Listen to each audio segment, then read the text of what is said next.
नमस्कार, जय महाराष्ट्र, अस्सलाम वालेकुम आणि सत श्री अकाल. हे तिन्ही पण बोललोय का कारण की आमच्यात जात आणि कुठलाही पंथ बघितला जात नाही. आजपर्यंत आम्ही पण कांड केले, पण जेव्हापासून हे आजचे थर्ड क्लास लोक जी उभी राहिलेली आहेत की भेंचोत ते घरापर्यंत येतात. जर खरोखर तुमच्या गांडींमध्ये दम असेल ना, खुलेआम फिरतो, जातो आणि कधी पण येतो. माझा मोठा भाऊ पण, याच्या आधी पण तुम्ही बघितलेले आहेत, आम्ही कधीही डायरेक्ट 1 and 1 आम्ही कधीही फिरलेलो आहे, कधी पण आलेलो आहे. पहिले पण केलेले आहेत, आत्ता पण केलेले आहेत. तुम्हाला एक खुलं सांगतोय, घरापर्यंत येत आहे.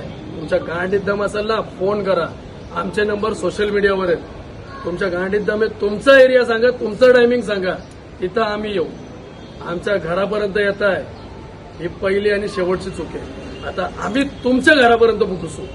तुम्हाला भाईगिरी करायची आहे, भाईगिरीत उत्तर देऊ.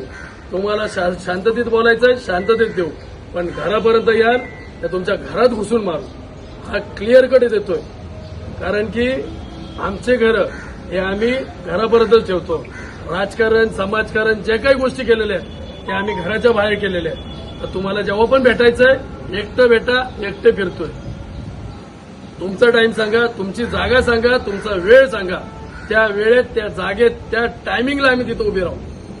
हे हिजडेगिरी जे करताय, जे तुम्ही घरापर्यंत येताय, आज त्याच्या घरापर्यंत आलाय तर एवढं लक्षात ठेवा, इथं सगळी जण उभी आहेत. इथं आम्ही जातीने नाही तर आमच्या एक भावाच्या सपोर्टसाठी उभे राहिलेलो आहे. तो सपोर्ट नाही तर त्याची साथ आहे. ही साथ शेवटपर्यंत आहे. माझ्यावर पण भ्याड हल्ला केलेला आहे, तेव्हा पण सगळेजण उभी होती. त्याच्यावर पण जो भ्याड हल्ला केलाय तेव्हा पण सगळे उभी आहेत. आता क्लिअर कट सांगतोय, तुम्ही आमच्या घरापर्यंत येणार, आता आम्ही तुमच्या घरापर्यंत बसणार. जय हिंद, जय महाराष्ट्र.